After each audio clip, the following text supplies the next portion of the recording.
Vous nous dressez ce matin le portrait d'une joueuse de tennis chinoise qui vient de disparaître. Elle a disparu après avoir raconté qu'elle avait été violée par un dignitaire du régime. Ouais, elle s'appelle Peng Shuai, elle a 35 ans, elle est encore aujourd'hui classée dans les 200 meilleures joueuses du monde et elle a eu auparavant un niveau beaucoup plus élevé encore. Elle a été 14e joueuse mondiale en simple, numéro 1 mondiale en double, gagnante en double de Wimbledon en 2013 et de Roland Garros en 2014, qui avait fait d'elle une star en Chine. Elle a un temps été entraînée par un coach français qui s'appelle Bertrand Perret. Mais si on parle d'elle aujourd'hui, c'est parce que mardi dernier, cette championne a publié un long texte sur Weibo, qui est le Twitter chinois, avec des révélations fracassantes. Elle affirme avoir été violée il y a 3 ans par le vice-premier ministre de l'époque, un des plus hauts dignitaires du pays, qui s'appelle Zhang Gaoli, qui avait 72 ans à l'époque, 75 aujourd'hui. Selon le récit de la tenniswoman, il l'a invitée pour disputer une partie de tennis chez lui, puis il l'a conduit dans une chambre où il l'a forcée à avoir une relation sexuelle, pendant que la femme du ministre montait la garde à l'extérieur de la chambre. Toujours selon ce récit,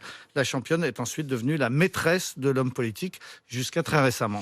Aussitôt après ces révélations, elle a disparu. Absolument. On n'a plus aucune nouvelle d'elle depuis 8 jours. Elle ne répond à aucun message. Le texte de dénonciation a très vite été effacé. Tous les comptes qui ont relayé une capture d'écran sont suspendus. Les groupes de discussion qui évoquent la question sont aussitôt censurés, y compris des tout petits groupes qui ne comptent que quelques amis, ce qui prouve et ce qui démontre au passage que tout est lu sur les réseaux sociaux chinois. Depuis quelques jours, impossible de faire des recherches sur Baidu, le Google chinois, comprenant le nom de Peng Shuai, ni celui de son agresseur présumé, ni même de recherche comprenant le mot de tennis.